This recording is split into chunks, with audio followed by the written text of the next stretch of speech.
વાવ વિધાનસભાની પેટા ચૂંટણીમાં મતદારોમાં ઉત્સાહ જોવા મળી રહ્યો છે। સાંસદ ગેનીબેન ઠાકોરે મતદાન કરતા પહેલા મતદાન મથકની મુલાકાત લીધી।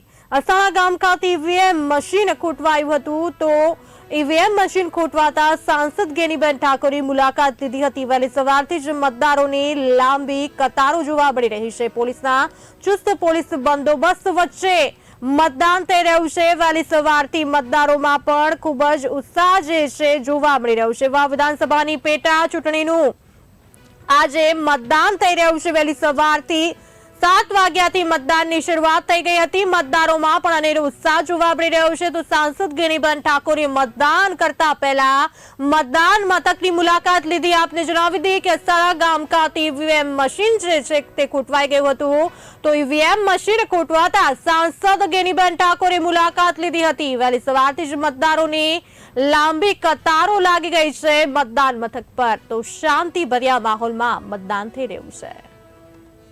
લોકશાહીના પર્વની ઉજવણી ખાસ કરીને વાવ વિધાનસભાની આ પેટા ચૂંટણી છે, છતાં પણ લોકોનો ઉત્સાહ અને ઉમંગ એ કંઈક અલગ છે। લોકશાહીની અંદર મતદારો પોતાનો કિંમતી અને પવિત્ર મત એ વધુ પ્રમાણમાં કરે એ સાચી લોકશાહીની પ્રણાલિકા છે। વધારે મતદાન થાય તો ખબર પડે કે ભાઈ પૂરેપૂરું મતદારોએ ભાગ લીધો છે અને એ શું ઈચ્છે છે।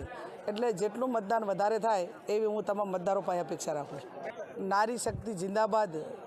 મહિલાઓ એ મતદાનમાં અગ્રેસિવ રહે એ ખૂબ સારી બાબત છે કે આવનાર સમયમાં તમામ ક્ષેત્રોની અંદર જ્યારે મહિલા અનામત આપણા એક બંધારણમાં મળી હોય ત્યારે એ સ્વનિર્ભર બને। અને હું તો એમ માનું છું કે હવે ધીમે ધીમે મતદાન મથકો ઉપર તમામ પ્રકારનું જે વહીવટી પ્રક્રિયા છે એ પણ મહિલાઓને સોંપવામાં આવે। એના નંબરો કાઢવાના હોય, કેમ્પેન કરવાનું હોય કે જે હોય તો એનો માનસિક વિકાસ થાય અને જે પંચાયતી રાજથી બધે જ જે રિઝર્વ છે એમાંય પોતે સ્વનિર્ભર બનીને જાતે વહીવટ કરવા સક્ષમ બને।